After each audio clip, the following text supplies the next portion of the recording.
All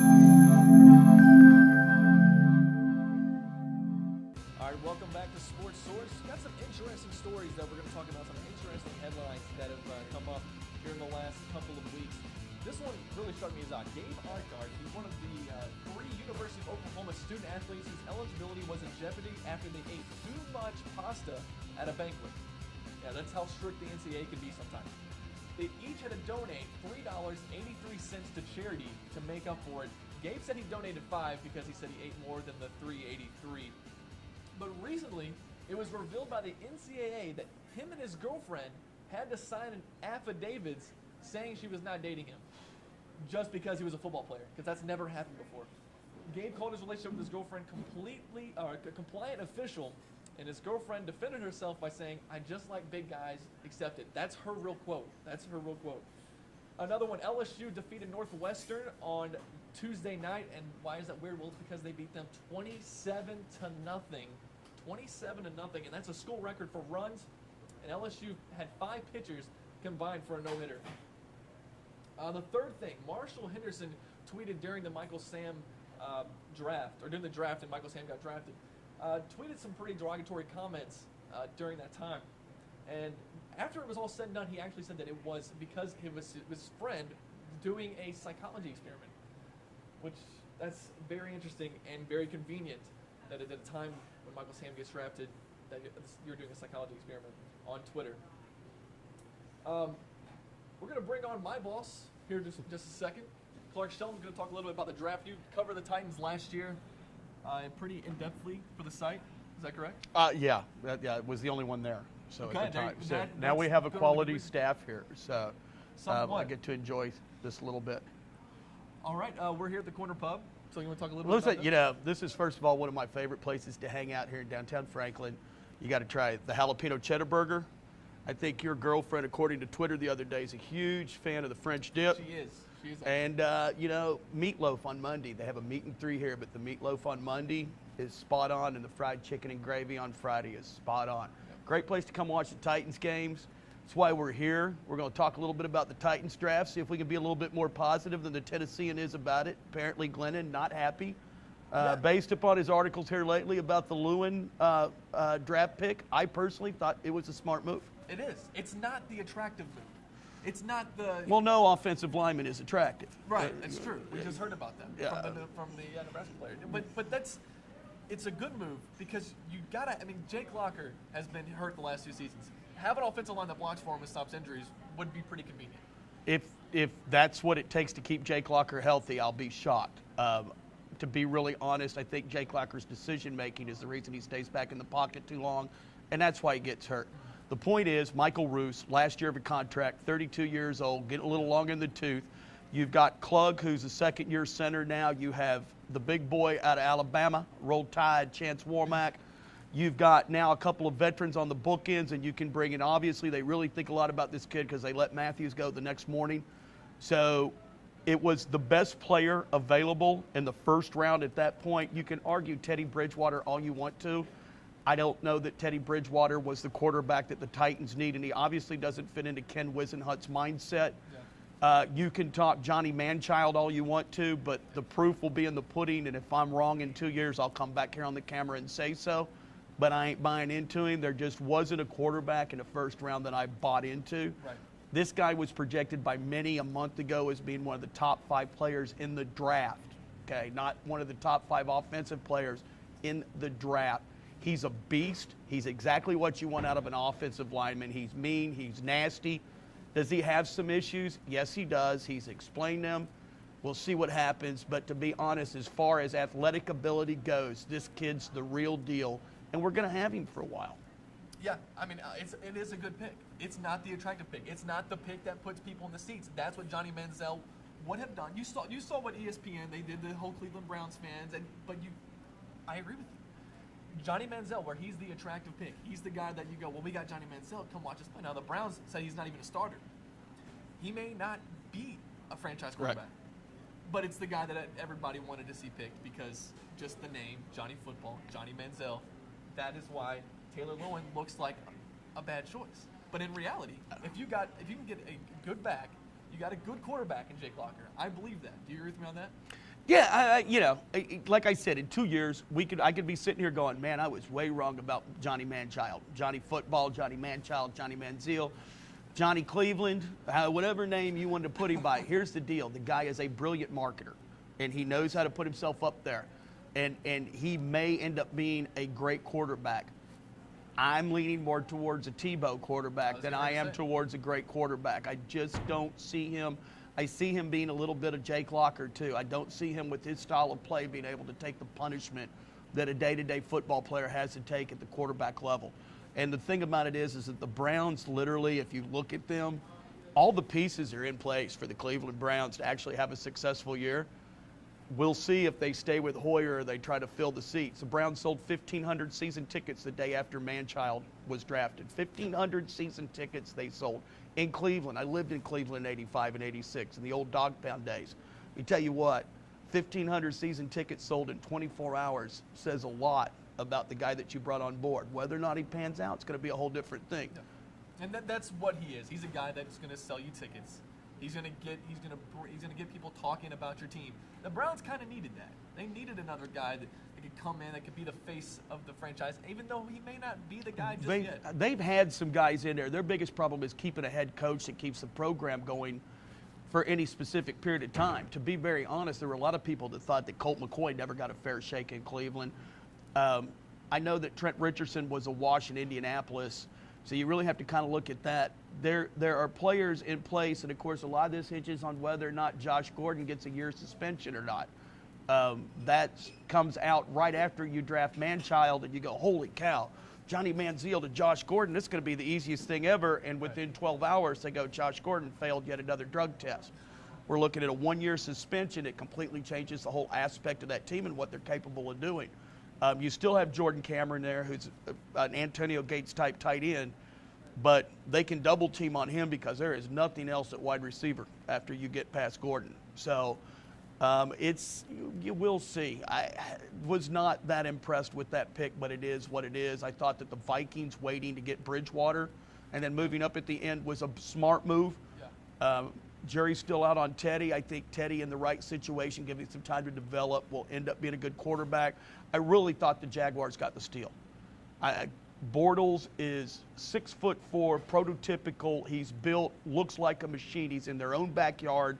They're going to sell tickets based upon that because he's a 60-mile down the road boy who can play football. And he was, by many, thought to be the #1 pick that Houston was going to go after in order to fill that need. So I thought Jacksonville really, truly made the best move with the best quarterback available in the draft. And the rest of them kind of fell exactly where they needed to fall, which we'll get to here in a few. Yeah. So who do you think, talking about the steal of the draft, who was a steal of the draft for the Titans? You got a guy like Avery Williamson. But I'm going to tell you, Mettenberger is what he is, but to me, really, it was Stanky.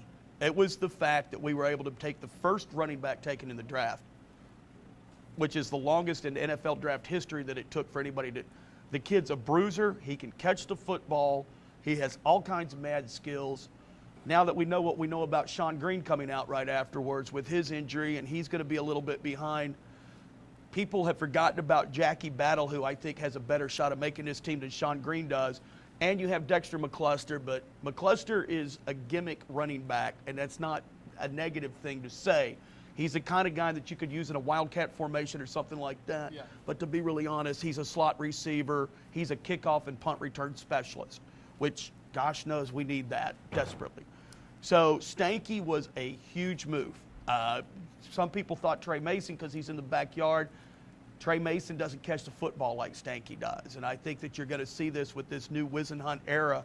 You're actually going to see running backs being thrown the ball. It'll be way different than anything we did during 15 years of Fisher ball. And yes, I consider Munchak's era the Fisher era also. There is nobody that's involved with the old Jeff Fisher regime on this football team. Yeah. And I think that's why there's a little bit of hope. Williamson's been getting a lot of knocks, and here's my problem with that. And the knocks he's been getting is always prefaced by, he's a good kid with leadership abilities who won, but we're just not sure he's ready for the pro level. But you turn around and you say about Lewin, he has no leadership abilities, he's terrible for the community and blah, blah, blah. but we should have drafted him right there. Williamson, I think, has the right work ethic, and I think he comes in, and you've already heard from veterans about how excited they are about this draft pick. He's a big boy. When I say big boy, I mean he's a big defensive tackle, and in this hybrid 3-4 that the Titans are talking about going to, you've got to have that defensive tackle becomes a key point. So within that, I think everybody's rooting. He's from Kentucky. You know what? Good football players come out of Kentucky. They're not named Tim Couch, but there are good ones that do come out of Kentucky. I think this kid, unfortunately, has taken the biggest knock. The one player that's kind of a little bit of a wild card, I think, would be the kid out of Wyoming, the Huff kid, and that's probably just because it's hard to catch Wyoming games here in Tennessee. So I watch a lot of college football, but I don't know much about the kid outside of the fact that they say he's faster than lightning and he'll hit. So that's where we fill out of that. And then the Jones kid out of Penn State is going to be a beast also. Yeah. And then we go to Mettenberg. We'll see, I guess, if he comes back from this injury and can leave some of his past behind him. There's something that says that this guy could be good, but I don't believe that the Titans brought in Mettenberg to be a long-term solution to the Jake Locker situation. Yeah. And with Locker, you never know when he's going to go down again. If you get hurt one season and you miss a lot of games, it's unfortunate. It happens twice, you're injury prone. And let's make this really clear, too. Charlie Whitehurst is Wisenhunt's guy. Yeah. He was Wisenhunt's guy in Seattle. He was Wisenhunt's guy. He's been Wisenhunt's guy wherever he's gone. Charlie Whitehurst is Wisenhunt's guy. And so if Locker goes down, do not expect Mettenberg to be the starter. It's going to be Whitehurst because he will run the system exactly the way Wiz wants to run. That's exactly right. I mean, Mettenberger did over 3,000 yards, 22 touchdowns last season in the SEC. Those are impressive. Like you said, he's got to bounce back from a few things. And I was wondering, do you think this could ever be a guy that you might say every team passed up on him several times, and now he's doing really big things in Tennessee? Is that Mettenberger or no? I don't know. Once again, he's a hard one. It's like Aaron Murray. Yes. I know there were a lot of people that were high on Aaron Murray. To me personally, I'm a little shy on Aaron Murray, and the reason is, once again, that injury thing. And the injury that he took is a long, hard road to recover and has a tendency to come up with recurrences. You're picking somebody for your draft that's going to be your guy. No offense. You're not going to pick him in the 6th round. Your long-term commitment is not a 6th-round draft pick. Now, maybe we get lucky, and this is the guy that shows up, but, Russell Wilson was a 2nd-round pick. He wasn't a 6th-round pick. Yeah. Does he fill a need right now? He does. We still got the kid from Arkansas on the roster here that people have kind of forgotten about. Yeah. So, there's a couple of ways that this could play out. I hope he does well. I hope he comes in and we all get to go, oh, it's a great pick. Yeah. But right now I'm not getting very excited about it, just like I probably wouldn't get excited about most 6th or 7th round picks. Exactly. Exactly. So what would you grade the Titans on this year's? I'm going to give them a B+. Yeah. I don't feel like it was an A. That's higher than what most people would. I'm not arguing with you. I'm just saying that's higher than people just look at that first pick and say, oh, bad draft choice. What were the Titans thinking? But like you said, it's not a bad draft choice. That'll play out. So B+. Todd McShay came out the next morning and said the Titans got the steal of the draft. Now, I know he's no Mel Kiper, different hair, different attitude, old school, new school. I'm going to go with McShay and say that I think Lewin's going to end up being the steal of the draft, especially when you look at the long-term aspect of what he brings to this team. There's been a lot of negativity because, unfortunately, most of the media around here has been used to reporting the same way for 15 years with this team. It's a whole new era with this team, and I think that attitude was brought to the forefront. Wiz brought in aggressive players, especially on the defensive and the offensive side of the ball.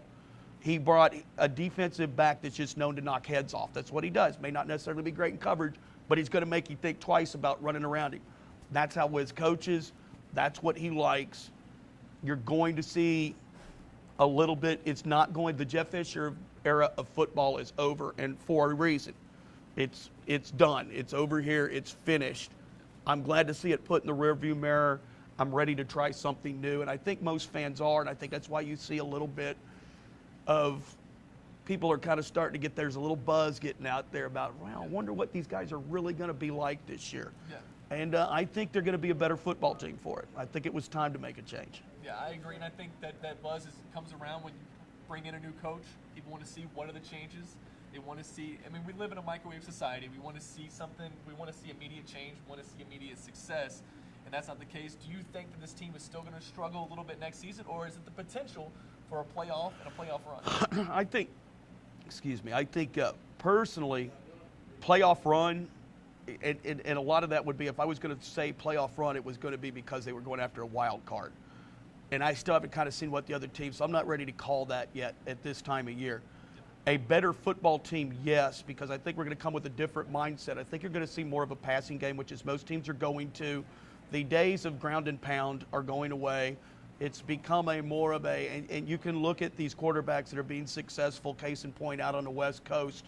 I'll even give a shout out to the West Coast, but out on the West Coast, San Francisco, Seattle, they have quarterbacks that are thinking on their feet, but at the same time, they're throwing the ball down the field. Yeah. I think that you're going to see the day of the mobile quarterback, and I'm not talking the Michael Vicks who are scrambling around. The whole offensive system becomes more of a controlled chaos, so to speak. And on defense, I think that you're starting to get defensive backs. There's always, in NFL, everything kind of catches up. You'll see running backs just go roughshod for a while, and running backs kind of aren't so much. And then you see the wide receivers and the quarterbacks. And then maybe not so much, and the reason is because the defensive backs didn't catch up. The defensive backs, I will predict it in the NFL this year. I think it's going to be the year of the defenses. I think that Seattle proved that last year. I think that you're seeing San Francisco, you're seeing more and more of this, is that we're going back to that Joe Gibbs style of football where defense wins football games. And I think that's Wiz's strength, and being able to find a quarterback that he can coach. I hope Jake Locker can go through a whole season healthy. I really do. But the excuses of it's the offensive line's fault is getting a little old. He's got to start pulling the trigger better.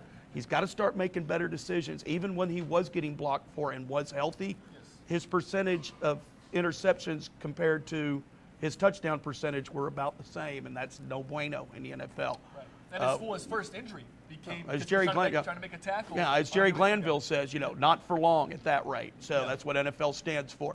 So hopefully his decision-making gets better, and we start seeing this bam, bam, bam kind of play that most teams are going to in order to try to throw the defenses off. I could see 500 this year, and right now at this point, and be legitimately happy with it. So. And you never know. 8-8 might be what you need to get in the playoffs. It's been worse. We've seen 7-9. Teams sneaked in 7-9. So it could, and it's way too early. Right now is when us geeks start looking at our fantasy football teams.